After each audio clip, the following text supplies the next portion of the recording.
اور یہ بھی کہا جاتا ہے کہ علماء نے سب سے بڑا جو فتویٰ دیا ہے کفر کا وہ ان کے خلاف دیا تھا، جس پہ 1000 علماء نے دستخط کیے تھے. I think it was 1960s.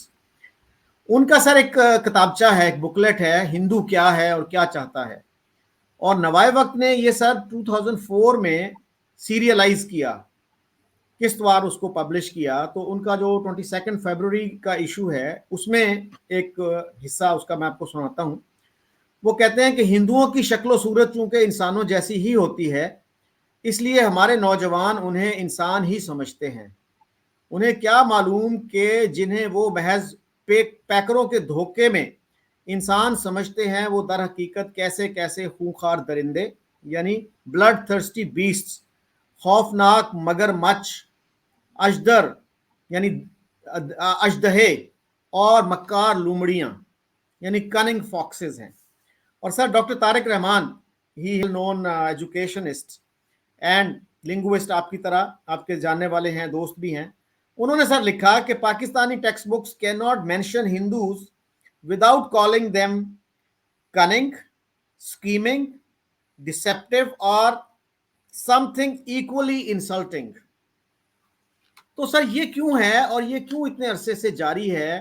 اب نوائے وقت جیسا جو مین سٹریم اخبار ہے اس میں اگر یہ چیز پبلش ہو رہی ہے، وہ بکلیٹ تو شاید ہی کسی نے دیکھا ہو آج کی نسل میں، لیکن آپ اس کو اگر ریپروڈیوس کر رہے ہیں تو کسی نے کوئی آواز بلند نہیں کی، کسی جرنلسٹک آرگنائزیشن نے، کسی ایکڈیمک آرگنائزیشن نے، کہ بھئی یہ جو چیز ہے یہ this is actually bad for your own country.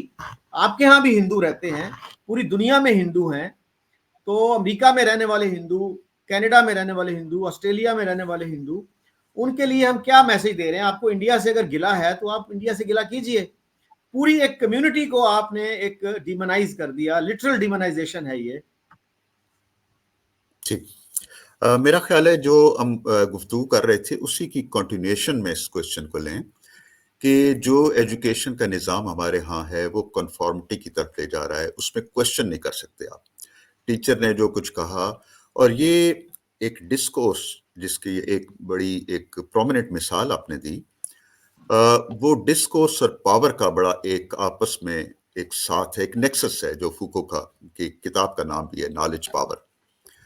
تو ایک طاقتور طبقہ ایک خاص طرح کا ڈسکورس کنسٹرکٹ کرتا ہے، اسے لیجیٹیمائز کرتا ہے، اسے ایڈوکیٹ کرتا ہے، اسے پرپیچویٹ کرتا ہے.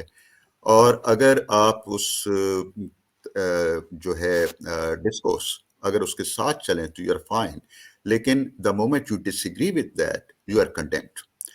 تو بات وہی ہے کہ ایک ایسا نظام تعلیم جس میں بات کرنے کی آزادی ہو، جس میں سوچنے کی آزادی ہو، جس میں کریٹیکل تھنکنگ ہو، جس میں ڈس ایگریمنٹ کا ایک وہ اسپیس دیا جائے.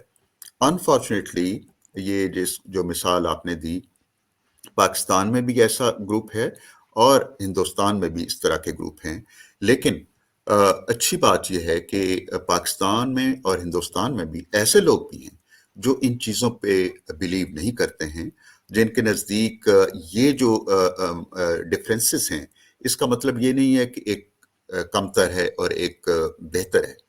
یہی جو ڈفرینسز ہیں، چاہے وہ ایتھنک ڈفرینسز ہوں، ریلیجس ڈفرینسز ہوں، لنگوسٹک ڈفرینسز ہوں، یہی ہماری کائنات کا حسن ہے. اور اگر سب کچھ ایک میلٹنگ پاٹ میں کر دیا جائے، چاہے ریلیجن ہو، چاہے لینگویج ہو، تو آپ تصور کریں کہ کتنی ہی ایک بورنگ یہ بن جائے گی. تو میرا خیال ہے کہ ایجوکیشن کا جب ہم تعین کرتے ہیں آبجیکٹو، تو ایجوکیشن ایک طرح سے چینج بھی ہے، ڈیولپمنٹ بھی ہے. اور جب ہم ڈیولپمنٹ کی بات کرتے ہیں تو یہ ڈیولپمنٹ کا کانسیپٹ جو امرتا سین کا کانسیپٹ ہے کہ ڈیولپمنٹ صرف اکنامک گروتھ نہیں ہے، بلکہ اس میں یہ فریڈمز بھی آتے ہیں، لائک پولیٹیکل فریڈم ہے، سوشل فریڈم ہے، اکنامک فریڈم ہے، اور فریڈم فرام بائسز بھی ہے. یہ جو ہمارے پرانے وہ بائسز ہیں ان سے نکل کے دیکھیں، اور صرف ایجوکیشن ایک ایسا ٹول ہے جس کو یوز کر کے ہم ہمارے جو اسٹوڈنٹس ہیں ان کو یہ سکھا سکتے ہیں کہ کوشچن کیسا کیا جائے اور ان بائسز سے اپنا دامن کیسے چھڑایا جائے. جی ڈاکٹر صاحب میرا خیال ہے انڈیا میں ایک تو ٹیکسٹ بکس کے علاوہ بھی مطلب اس طرح کی ڈیمونائزیشن میرا نہیں خیال کہ مسلمانوں کے بارے میں کی گئی ہے. کسی نے اگر انڈیویجولی کی ہے وہ ایک الگ بات ہے اور اس کے خلاف بھی بہت پش بیک آتا ہے. اور یہ جو بات ہے ایک مین سٹریم اخبار اس طرح کی چیز لکھ رہا ہے انڈیا کے, اگر کسی مین سٹریم اخبار میں ایسی چیز چھپ جائے تو آپ امیجن کر سکتے ہیں کہ اس کا انڈیا میں, بنگلہ دیش میں, پاکستان میں کیا ریئیکشن ہوگا. تو وہاں پہ سر ایک اخبار ہے ملی گزٹ, ایک مسلم فیملی اون کرتی ہے اس کو. اس میں ایک آرٹیکل چھپا 2011 میں کہ Hinduism is a violent faith. ایک ہندو کا لکھا ہوا تھا لیکن ایک مسلمان پیپر میں یہ چیز چھپی اور اس کے خلاف کوئی ریئیکشن نہیں ہوا. کسی نے اس کے اخبار پہ جا کے اٹیک نہیں کیا, اس کا جناب کو ایڈیٹر کو اریسٹ نہیں کیا گیا. اور ہمارے ہاں آپ دیکھیے کہ یہ جنید حفیظ کی سٹوری ہے جو امریکہ سے پڑھ کے آیا, ایک برائٹ ینگ مین, اور وہ ملتان یونیورسٹی میں لیکچرر تھا اور اس پہ بلیسفیمی کا چارج لگا اور اس کے وکیل کو his lawyer was gunned down in broad daylight. اور اب وہ نوجوان جو ہے وہ ڈیتھ رو پہ ہے, غریب فیملی ہے اس کی, they cannot pay the expensive lawyers. تو اس طرح کی جو سچویشن ہے کہ آپ بلیسفیمی کا چارج لگا دیں, اور بلیسفیمی کا چارج آپ کو پتا ہے صرف سیکولر لوگوں پہ نہیں لگتا. ثناء اللہ, مولوی ثناء اللہ تھے ایک اہل حدیث قصور میں, ایک مولوی صاحب نے ان کے خلاف تقریر کی. انٹرمیڈیٹ کا ایک اسٹوڈنٹ تھا افتخار ڈوگر, اس نے جا کے ان مولوی صاحب کو مار دیا, عمر قید کی سزا ہو گئی تھی افتخار ڈوگر کو.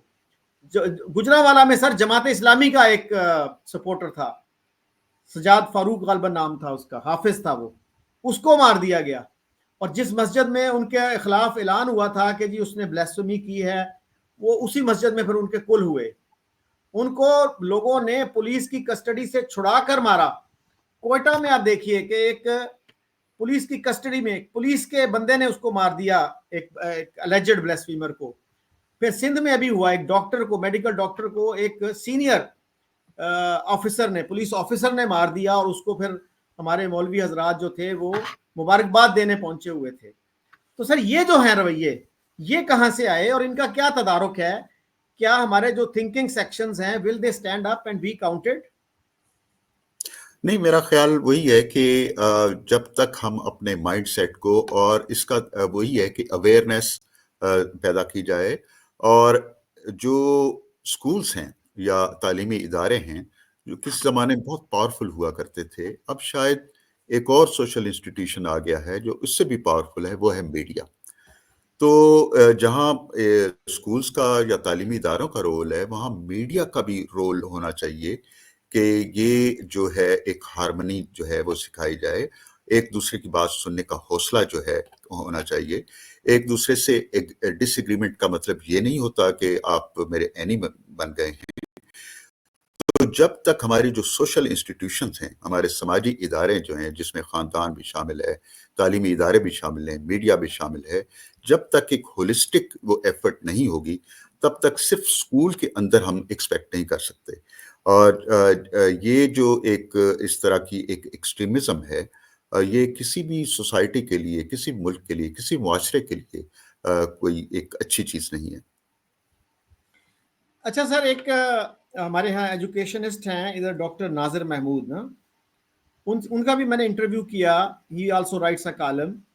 تو وہ اب یہی بتا رہے تھے کہ انڈیا میں کم از کم جو ٹیکسٹ بکس ہیں ان میں اس طرح کی چیز نہیں پائی جاتی جیسی کہ چیزیں ہم نے پاکستان کے ٹیکسٹ بکس میں بھر دی ہیں, اور اس کا جو نتیجہ ہے پھر وہ ہمارے سامنے ہے. پروفیسر انوار احمد جو ملتان یونیورسٹی میں پڑھایا کرتے تھے, انہوں نے ایک واقعہ لکھا کہ کوئٹہ یونیورسٹی میں ایک صاحب تھے پاکستان اسٹڈیز کے ہیڈ آف دی ڈپارٹمنٹ تھے, تو وائس چانسلر آ گئے ایک ملٹری سے, وہاں پہ ریٹائرڈ بریگیڈیئر تھے شاید. تو انہوں نے کہا پروفیسر صاحب آپ نا پاکستان اسٹڈیز کے اس موضوع میں نا ریسرچ کروایا کیجئے. تو انہوں نے کہا سر اس مضمون کا بھرم اس وقت تک ہے جب تک اس میں ریسرچ نہ ہو. تو یہ سر اگر ہم واقعی کریٹیکل تھنکنگ سکلز کو یوز کر کے مثلا ٹو نیشن تھیوری پہ ریسرچ شروع کر دیں تو وہ تو شاید پھر اسکروٹنی کو برداشت نہ کر سکے. ایون آپ دیکھیے کہ چودھری خلیق الزمان جو آل انڈیا مسلم لیگ کے ٹاپ کے لیڈر تھے اور پھر بعد میں وہ پاکستان مسلم لیگ کے پہلے صدر بنے, ان کی جو کتاب ہے پاتھ وے ٹو پاکستان اور اردو میں ہے شاہراہ پاکستان, اس میں ٹو نیشن تھیوری پہ جو کرٹیسزم ہے تو وہی کافی ہے اس کو ڈیمولش کرنے کے لیے. جی ناظر میرے بڑے اچھے دوست ہیں اور جی کافی عرصے سے ہم آپس میں انہی موضوعات پہ گفتگو کرتے ہیں اور وہ بھی بڑے ریگولر لکھنے والوں میں ان کا شمار ہوتا ہے۔ بات یہی ہے کہ آئی تھنک کہ ایک کرٹیکل میس جو ہے کوشش یہی ہونی چاہیے، چاہے وہ آپ کی صحافت ہو یا چاہے یہ تعلیم کے اندر کچھ ایجوکیٹرز ایسے ہوں جن کو جہاں موقع ملتا ہے، لکھنے کا موقع ملتا ہے یا بات کرنے کا موقع ملتا ہے، ہم کم از کم اپنی بات کریں۔ اور ایک آپٹمسٹک ویو یہ ہے کہ ایک وقت آئے گا کہ یہ جو ریپلز کریٹ ہوں گے اور یہ چیزیں جو ہیں جو ایک ایکسٹریمزم جس کی آپ مثال دے رہے ہیں، اور کسی طرح کی وہ ایکسٹریمزم ہو سکتی ہے، ریلیجس بھی ہو سکتی ہے، ایتھنک بھی ہو سکتی ہے، لنگوسٹک بھی ہو سکتی ہے، تو یہ چیزیں جو ہیں ان کا خاتمہ کرنا ہوگا۔ اور الٹیمیٹلی آئی تھنک کہ یہ جو ہمارے سماجی ادارے ہیں ان کا رول بنتا ہے، ہمارے رائٹرز کا، ہمارے ٹیچرز کا، ہمارے ریلیجس لیڈرز کا یہ رول بنتا ہے کہ ایک دوسرے کے ساتھ ہارمنی سکھائیں اور ایک دوسرے کے ساتھ رہنا سکھائیں پیسفلی۔ اچھا سر، اب آپ کے علم میں ہے کہ ممتاز قادری جس نے گورنر سلمان تاثیر کو مارا 2011 میں، اس پہ ہمارے اسلام آباد جیسے شہر کے جو سمجھا جاتا ہے کہ انلائٹنڈ شہر ہے نسبتاً، وہاں کے وکیلوں نے، جو ایک پڑھا لکھا طبقہ ہوتا ہے، انہوں نے پھولوں کی پتیاں برسائیں ان پہ۔ تو اس رویے کو آپ کیسے دیکھتے ہیں؟ اور بہت سے پولیٹیکل پارٹیز جو ہیں وہ ان کی سپورٹ میں آ گئے صاحب نے۔ ٹھیک ہے کہ کچھ علماء نے بھی، کچھ جو اسلامک اسکالرز تھے انہوں نے کرٹیسائز بھی کیا اس کو، لیکن by and large Jamaat Islami جیسی پارٹی بھی جو ہے نا وہ ممتاز قادری کو ہیرو قرار دیتی ہے۔ تو یہ جو ہے اس رویے کو کیسے کاؤنٹر کیا جائے گا؟ کیا ہمارے جو پولیٹیشنز ہیں، جماعت اسلامی کو سمجھا جاتا ہے ایک ماڈریٹ پولیٹیکل پارٹی ہے، تو وہ بھی جب اس طرح کے اس میں آ جاتے ہیں تو کیا یہ پاپولزم ہے؟ کیا ہے یہ؟ میرا خیال ہے کہ یہ تو بہت ساری مثالیں اب ہم دے رہے ہیں۔ میں نے تو وہی بات کی ہے کہ آئی تھنک کہ ہم سب کا ایک رول بنتا ہے، ٹیچرز کا، جرنلسٹ کا، رائٹرز کا، آپ جیسے اینکر پرسن جو ہیں ان کا، کہ ہم اپنی بات جو ہے اس کو آگے لے کے جائیں۔ اور یہ جو ہے تعلیمی ادارے جو ہیں یا چینلز جو ہیں ان کو استعمال کیا جائے کہ کیسے اس ایکسٹریمزم سے اور یہ جو ایک فکری ایک ایکسٹریمزم ہے اس سے کیسے ہمیں نجات ملے۔ اور ایسے لوگ ہیں پاکستان میں بھی ہیں جو یہ کام کر رہے ہیں، بس یہ ہے کہ ایک ریپل ایفیکٹ ہونا ہے۔ اور آئی ایم ویری آپٹمسٹک کہ ایک وقت آئے گا یہ کرٹیکل میس بڑا ہوتا جائے گا۔ اچھا سر، یہ کیا درست ہے کہ علامہ اقبال نے فری تھاٹ کو یا آزادی افکار کو کہا کہ یہ شیطان کی ایجاد ہے، اور جدید تعلیم جو ہے یہ الحاد بھی ساتھ لے کے آتی ہے، یعنی ایتھیزم ساتھ لے کے آتی ہے؟ اقبال کے ہاں مختلف اوقات میں مختلف ان کے نظریات ملتے ہیں، لیکن میرا خیال ہے اقبال نے بہت زیادہ اس پہ زور دیا ہے اپنا ریسرچ کے حوالے سے، تحقیق کے حوالے سے اور کریٹیکل تھنکنگ کے حوالے سے۔ اور لیکن جو ایک شاعر ہوتا ہے مختلف اس کے دور ہوتے ہیں تو شاید وہ بھی مثالیں مل جائیں، لیکن ایسی بھی مثالیں ہیں کہ جس میں وہ خاص کر تعلیم کے حوالے سے بھی کافی ان کے اشعار ہیں، جس میں ایک ایسی تعلیم جس میں تحقیق ہو اور جس میں سوچنے کی مختلف راہیں ملے۔ اور بہت زیادہ کرٹیسم انہوں نے کیا ہے اس سوچ پہ کہ ایک جو جامد سوچ ہے۔ اچھا سر، کریٹیکل تھنکنگ سکلز کو پروموٹ کرنے کے لیے کون سی کتابیں یا کون سے آتھرز کو، کن چیزوں کو، کوئی ویب سائٹس ہیں ایسی جن کو آپ جی پروموٹ میں کرنا ہاں چاہیں گے؟ ادھر آنے سے پہلے اقبال کا ایک شعر مجھے یاد آ رہا ہے کہ اقبال نے ڈائگنوسس کیا اس ملت کا، اور کہ اس میں وہ ہے کہ، اور میرا خیال ہے کہ بڑا وہ ہماری جتنی گفتگو ابھی تک ہوئی ہے اس سے لنک ہو رہا ہے کہ باقی نہ رہی تیری وہ آئینہ ضمیری، ملت کو مخاطب کر کے کہہ رہے ہیں، باقی نہ رہی تیری وہ آئینہ ضمیری، اے کشتہ سلطانی و ملائی و پیری، کہ یو آر وکٹم، اور وکٹم کس کے ہو تم؟ اے کشتہ سلطانی ہو، کنگ شپ جو ہے، ملوکیت جو ہے، سلطانی و ملائی اور ملاز اور پیری پیر، ان تینوں میں مشترک چیز یہ ہے کہ ان تینوں کی آپ تقلید کرتے ہیں، اور یہ ایک طرح سے ایک ڈائگنوسس ہے کہ جب تک آپ یہ بلائنڈ فالوئنگ یا کنفارمٹی جس کی ہم نے بات کی تھی اس سے نہیں ہٹیں گے تو آپ کی بیماری جو ہے، اور بیماری کیا ہے، ایک جو مینٹل کالونائزیشن ہے، وہ جو اس وقت ہماری یہ قوم سفر کر رہی تھی۔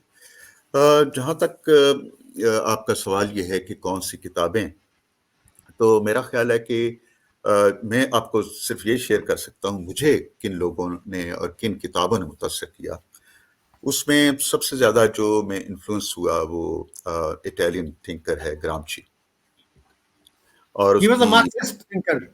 جی جی. پریزن نوٹ بکس جو ہے، اس کی کتاب جو ہے، یہ مسولینی کا دور تھا، اور وہ ہی was a very bright student, he could have gone anywhere, لیکن اس کا یہ تھا کہ میں اخبار میں لکھوں گا اور میں اس معاشرے کے لیے کام کروں گا۔ He was sent to jail, اور میرا خیال ہے 10 سے 12 سال کے لیے وہ اس کو، اور 9th year he died in the jail, اور بعد میں یہ کتاب۔ تو اس میں خاص بات جو مجھے لگی کہ for the first time he discussed the concept of hegemony, کہ کنٹرول کیسے کیا جاتا ہے، اور اس میں ہی ٹاکس اباؤٹ کہ ایک ہماری سوسائٹی ہے، پولیٹیکل سوسائٹی ہے، اور ایک سول سوسائٹی ہے۔ پولیٹیکل سوسائٹی میں آرمی ہے، پولیس ہے، بروٹل بیوروکریسی ہے، ایک کوئرژن ہے اور ایک فورس ہے۔ تو ایک طریقہ تو کنٹرول کا یہ ہے، دوسرا طریقہ یہ ہے کہ تھرو پولیٹیکل سوسائٹی، اور اس میں کوئرژن نہیں ہے، لیکن اس میں تعلیم ہے، اس میں کلچر ہے، اس میں ادب ہے، اور فرق وہ یہ کہتا ہے کہ پہلے طریقے میں آپ لوگوں کے جسموں کو تسخیر کرتے ہیں، لیکن دوسرے طریقے میں آپ لوگوں کو ذہنوں کو تسخیر کرتے ہیں۔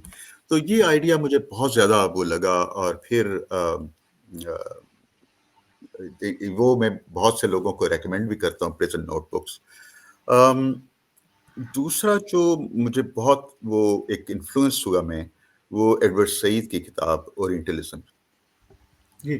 تو اورینٹلزم بھی ایک طرح سے اسی کی وہ ایک ہے ایکسٹینشن ہے، کہ کیسے آپ آئیڈینٹی کو کیسے کنسٹرکٹ کرتا ہے زوراور گروپ، اور کیسے ڈسکورس تخلیق کرتا ہے، اور اس نے بے شمار مثالیں دیں کہ اگر ہم صرف ناولز کو دیکھیں انگلش لٹریچر میں، تو کیسے ایسٹ کو انہوں نے کنسٹرکٹ کیا ہے اپنے بائسز کے ساتھ، اور کیسے اپنی آئیڈینٹی کو گلوریفائی کیا ہے، اور جو ادرس ہیں ان کی آئیڈینٹی کو سٹگمیٹائز کیا ہے۔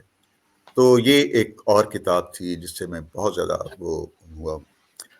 پھر فوکو کی جو ہے، جو اس کی ٹرائنگل ہے، پاور، ڈسکورس اور سوشل ریالٹی، کہ جس کے پاس پاور ہوگی وہی ڈسکورس تخلیق کرے گا، اور وہ خاص طرح کا ڈسکورس ایک خاص سوشل ریالٹی کو جنم دے گا، اور وہ سوشل ریالٹی جو ہے وہ اس طاقت کے جو بھی اقدامات ہیں ان کو جسٹیفائی کرے گی۔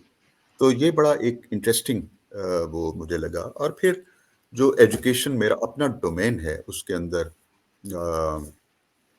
پالو فریرے ایک بڑا امپورٹنٹ وہ نام ہے، پھر مائیکل ایپل جو کریکولم اینڈ آئیڈیالوجی اس کی کتاب ہے، اور یہ وہ کریٹیکل تھنکرس ہیں جن سے میں متاثر بھی ہوا، اور میرا خیال ہے کہ ان کا پورا تھیسس ہی یہی ہے کہ ایجوکیشن صرف پرسنٹیج یا لٹریسی ریٹ بڑھانے کا نام نہیں ہے، بلکہ ایجوکیشن ایسی ہونی چاہیے جس میں بچوں پہ آپ وہ ایسے دروازے کھول دیں کہ وہ انڈیپینڈنٹلی سوچ سکیں، اور کسی بھی چیز کو فوری ٹیکن فار گرانٹیڈ قبول نہ کریں، بلکہ اس پہ کوشچن کریں۔ تو یہ چند کتابیں تھیں جو میں سمجھتا ہوں۔ اور پھر پاکستان کے اندر ہم دیکھیں تو میرے بہت اچھے، بہت عزیز دوست ڈاکٹر طارق رحمان نے اس پہ لکھا، ناظر کا نام لیا، ناظر از اندر فرینڈ، انہوں نے لکھا، میں خود اس کے حوالے سے لکھ رہا ہوں۔ تو بس یہ ایک کوششیں جاری ہیں، اور آپ جیسے لوگ جو ایک چینلز پہ کام کر رہے ہیں، اور تو میرا تو خیال ہے کہ آپٹمسٹک یہی ہے کہ ایک وقت آئے گا، ایک کریٹیکل میس اتنا بڑا ہو جائے گا کہ چیزیں جو ہیں زیادہ تک لوگوں تک پہنچیں گی۔ اچھا سر، آپ نے بات کی ایڈورڈ سعید کی. اب وہ بھی ویسٹ میں پڑھاتے تھے، کولمبیا یونیورسٹی میں وہ پڑھاتے تھے، تو ایک طرح سے آپ اس کو سیلف کرٹیسزم کہہ سکتے ہیں. تو ہمارے ہاں بھی اگر اس طرح سے کوئی لوگ کام کریں سیلف کرٹیسزم پہ تو شاید بہتری آ جائے. اور اقبال کی ہم بات کر رہے تھے سر، اقبال کا ایک بڑا مشہور وہ مصرع ہے کہ دین ملا فی سبیل اللہ فساد. آج اگر کوئی شاعر یہ کہہ دے تو میرا نہیں خیال کہ وہ ایک ہفتہ بھی زندہ رہ سکے گا. تو کسی نے کہا تھا سوشل میڈیا پہ غالباً کہ آج اگر اقبال زندہ ہوتے اور شکوہ لکھتے تو جواب شکوہ لکھنے کی ان کو پھر مہلت نہ ملتی. اور ان کے بیٹے جاوید اقبال نے ایک دفعہ کہا، مجھے یاد ہے اخبار میں اسٹیٹمنٹ چھپی تھی کہ اگر آج اقبال زندہ ہوتے تو پاکستان چھوڑ کر آسٹریلیا سیٹل ہو چکے ہوتے. یہ بڑی ویسے پیچھے مڑ کے میں دیکھتا ہوں، میں تو ذاتی حوالے سے آپ اس وقت راولپنڈی یا اسلام آباد میں ہوئے اور میرا بچپن اور اس ابتدائی عمر وہاں گزری ہے. میں سوچتا ہوں کہ اس زمانے کا، یہ 70s کی بات ہے، کہ کتنا معاشرے میں ایک فراخ دلی ہوا کرتی تھی. اور مجھے یاد ہے کہ لال کرتی ہمارا وہ صحن ایک طرح کا ہوتا تھا، اور وہاں پہ پوری ایک کرسچن آبادی ہے، اور کرسمس پہ وہ ہمیں بلاتے تھے، ہم چرچز میں جاتے تھے، کیک کاٹتے تھے. وہ تو with the passage of time instead of growing more understanding, یہ جو وہ آئی ہے کہ ایک دوسرے سے عدم برداشت یا عدم رواداری، یہ آئی ڈونٹ نو کہ ہم اپنے آپ کو زیادہ ایجوکیٹڈ سمجھنے لگے ہیں، اس کے باوجود ذہنی طور پہ ہم وہ شاید فراخ دلی نہیں رہی ہے باقی. اچھا سر، عرفان صدیقی صاحب جو سینیٹر ہیں اس وقت اور کالم نویس بھی ہیں، وہ آپ کے بڑے بھائی ہیں نا؟ تو آپ کے کیا کوئی آئیڈیولوجیکل یا کوئی ڈفرینسز رہتے ہیں، انٹلیکچوئل ڈفرینسز ان کے ساتھ کیا ہے؟ ان کا ڈومین پالیٹکس ہے اور میرا بالکل پالیٹکس نہیں. آپ نے دیکھا ہوگا کہ میری جتنے کتابیں بھی ہیں یا کالمز بھی ہیں وہ یہ ہسٹری کے حوالے سے ہیں، لٹریچر کے حوالے سے ہیں، لینگویج کے حوالے سے ہیں. تو سو ہمارے میدان مختلف ہیں. کیونکہ وہ ایک کالم میں نے ان کا دیکھا جس میں انہوں نے ایمن الظواہری کی بڑی تعریف کی تھی. I hope he has evolved his positions. کبھی آپ کی بات ہوتی ہے ان سے ان موضوعات پہ؟ نہیں، ان موضوعات پہ کبھی بات نہیں ہوئی. اچھا، تو سر منیر نیازی کے ایک شعر سے میں اختتام کرنا چاہوں گا، پھر آپ اپنے کنکلوڈنگ تھاٹس دیجیے گا. کہ غیر سے نفرت جو پالی خرچ خود پر ہو گئی، جتنے ہم تھے ہم نے خود کو اس سے آدھا کر لیا.